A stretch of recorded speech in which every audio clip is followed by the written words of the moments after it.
On parle beaucoup du dernier vainqueur français du Tour de France, Bernard Hinault en 1985. On parle également beaucoup de son potentiel successeur, mais on ne parle pas assez de ce qui aurait pu être le dernier vainqueur français sur un Tour de France.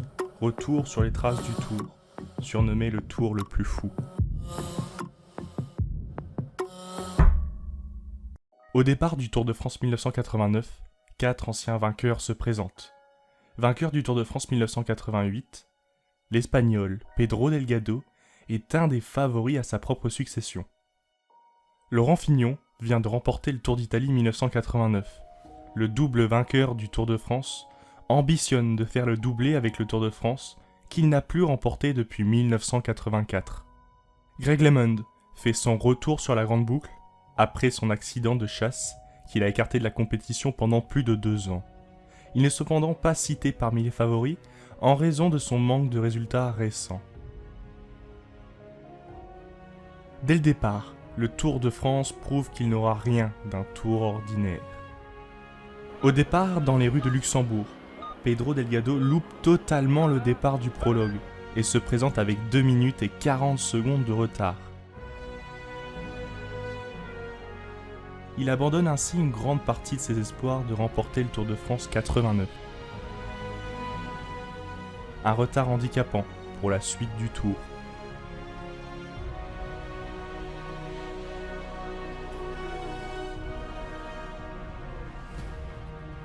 Laurent Fignon signe la seconde place du prologue, ex aequo avec LeMond et Kelly.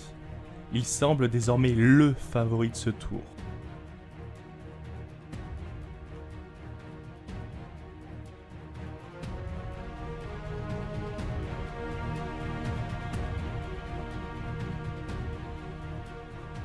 Lors du contre-la-montre par équipe de la deuxième étape, Pedro Delgado envisage de se rattraper après la désillusion de la veille, mais il lâche durant le contre-la-montre.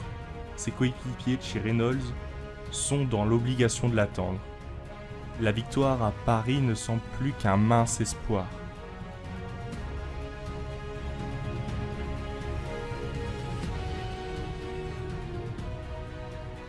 L'équipe Super U de Laurent Fignon continue son bon départ de Tour de France et remporte le contre-la-montre avec 38 secondes d'avance sur l'équipe Panasonic. L'équipe ADR de Greg LeMond termine 5e à 51 secondes. Mais qui pourra rivaliser avec Laurent Fignon ?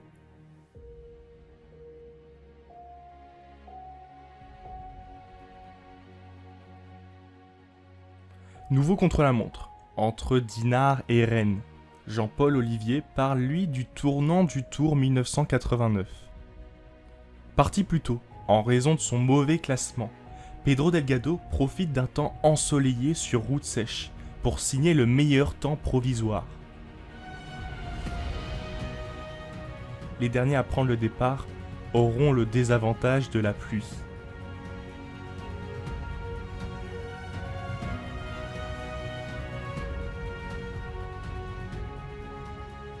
Greg LeMond expérimente pour la première fois le guidon de triathlète, interdit précédemment par l'organisation. Ce matériel permet à Greg LeMond de remporter le contre-la-montre et de prendre le maillot jaune. Pedro Delgado est relayé au second rang, à 24 secondes de l'américain, tandis que Laurent Fignon prend la 3e place à 56 secondes.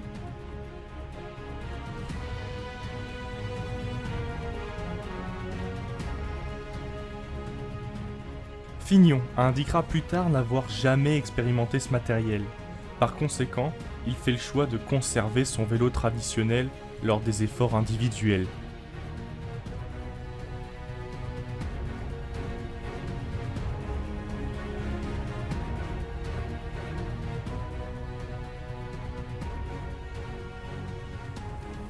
Au classement général, Greg LeMond enfile donc le maillot jaune, avec un avantage minime de 5 secondes sur Laurent Fignon. Pedro Delgado fait un bond au classement et remonte à la 28e place.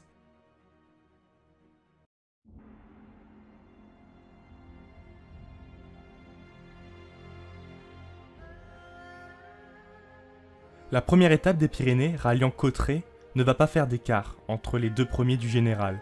Ils terminent dans le même temps. Pedro Delgado va lui profiter pour reprendre du temps en général, tandis que son compatriote et équipier, Miguel Indurain, remporte l'étape.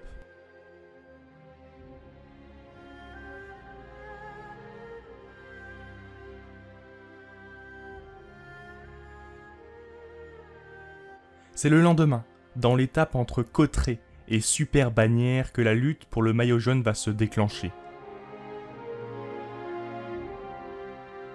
Alors que Pedro Delgado s'en va une fois de plus chercher le temps perdu, c'est dans le groupe maillot jaune que Laurent Fignon va passer à l'offensive. Greg LeMond réagit à cette première offensive et revient dans la roue de Laurent Fignon. Mais la deuxième accélération du Français va faire craquer l'Américain.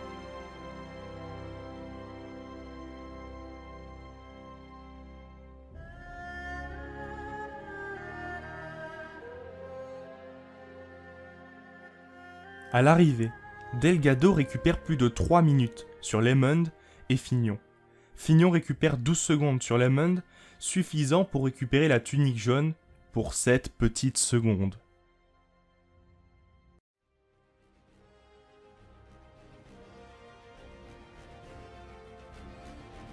Nouveau contre-la-montre, montagneux dans les Alpes, reliant Gap à Orsières-Merlette. On attend aujourd'hui les favoris pour la victoire finale, LeMond, Fignon et Delgado. Mais c'est finalement le deuxième du Tour de France 1988, Steven Rooks, qui remporte l'étape.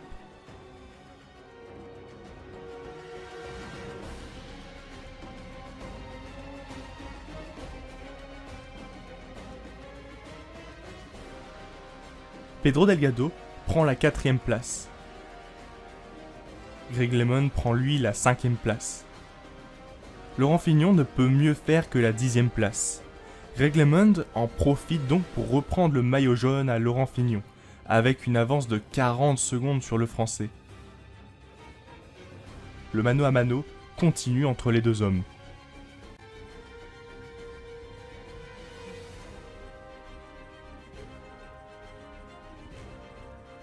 La première étape en ligne alpestre de ce Tour de France rallie Gap à Briançon.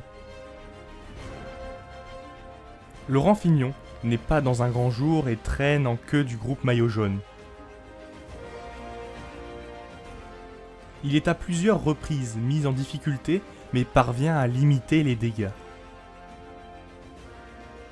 Il fait l'élastique, lâche dans le col de Vars et recolle dans la descente pour ne concéder finalement que 13 secondes dans le col de l'Izoard à Greg LeMond. Pendant que Pascal Richard, le Suisse, remporte l'étape.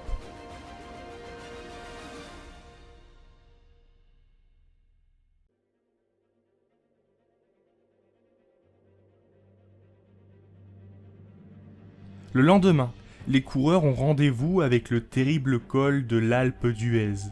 On retrouve un Laurent Fignon, plus en jambes et revanchard de la veille.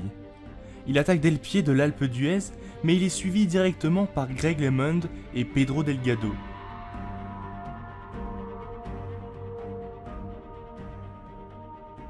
C'est seulement à 4 km du sommet que Laurent Fignon place une attaque tranchante, qui laisse clouer Greg LeMond à l'arrière.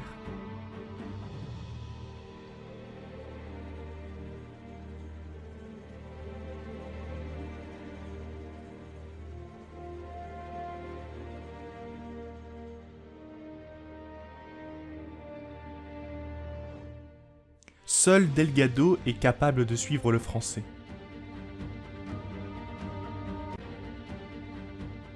Ils terminent ensemble à 1 minute 09 du vainqueur tenisseux. Greg LeMond termine à 2 minutes 28 et cède à nouveau son maillot jaune à Laurent Fignon, qui possède désormais 26 secondes d'avance sur l'Américain.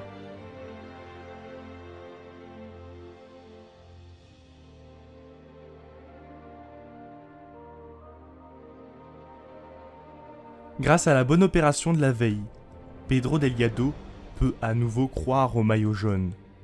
Il est 3ème à 1 minute 55 le matin de la 18e étape entre le Bourdoisan et Villard-de-Lans. Laurent Fignon, décidément en jambes en cette fin de Tour de France, attaque dès les premières pentes dans le col de Saint-Nizier.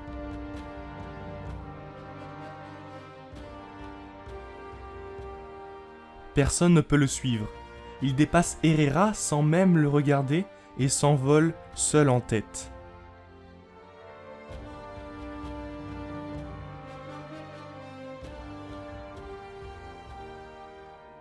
Il va creuser à un écart aux alentours des 50 secondes avant le col de Villard-de-Lans.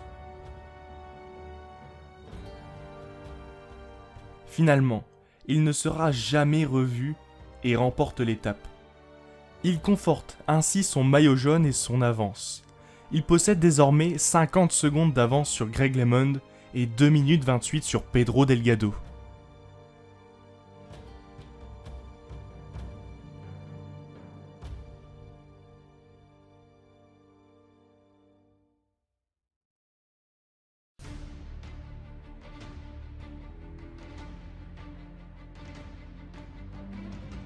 « 19e étape, entre Villard-de-Lans et Aix-les-Bains.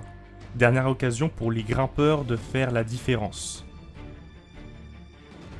Les favoris du Tour de France vont très vite s'isoler en tête de la course, dans le col de Porte.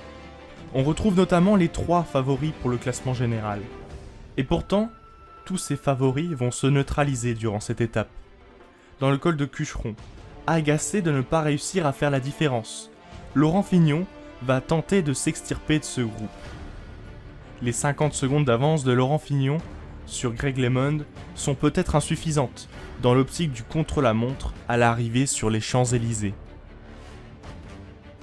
Le groupe se joue finalement la victoire au sprint. C'est Greg LeMond qui s'impose devant Laurent Fignon et Pedro Delgado.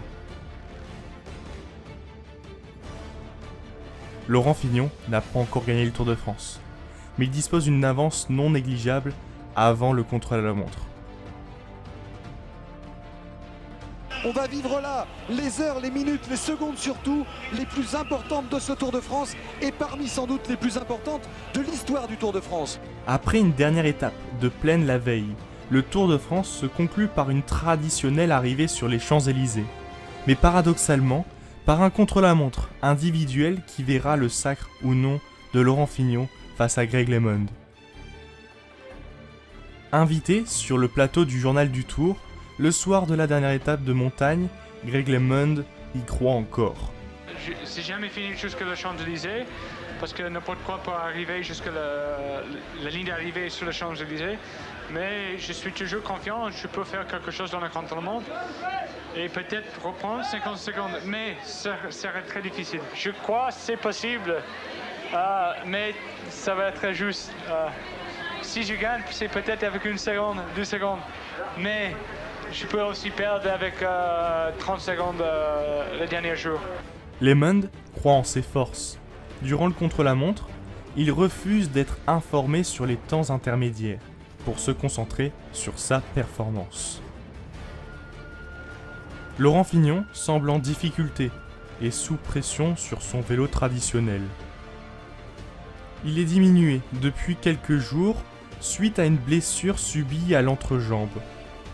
Il pédale des épaules, tandis que LeMond, arqué sur son vélo de triathlète, semble pédaler en puissance. Laurent Fignon sait qu'il ne doit pas perdre plus de 2 secondes au kilomètre pour espérer conserver son maillot jaune. Et pourtant, il perd régulièrement du temps aux intermédiaires. Parti plus tôt, Greg LeMond est auteur du meilleur temps à l'arrivée sur les Champs-Élysées avec une moyenne de 54 km/h. Les commentateurs n'y croient pas.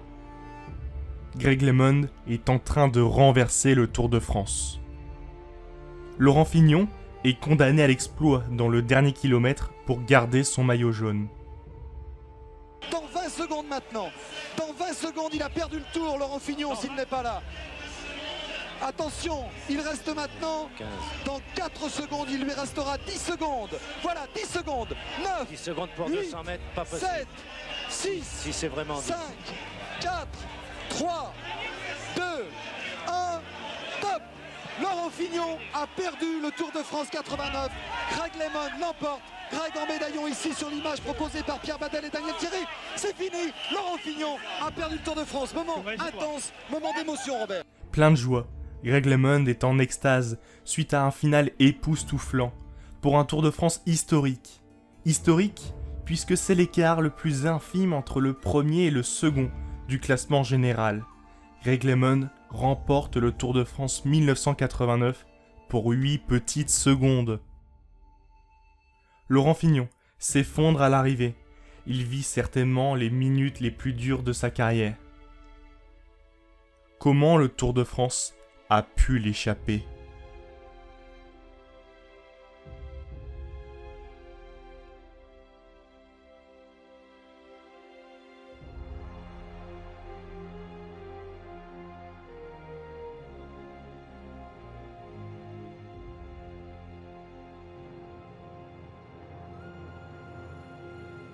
Entre la détresse de Laurent Fignon et la joie de Greg LeMond, c'est ainsi que se termine ce Tour de France 1989. Je vous invite à aimer la vidéo et à vous abonner si ça n'est pas encore fait pour continuer à me soutenir, ça me ferait extrêmement plaisir. Moi je vous dis à très vite, à la prochaine.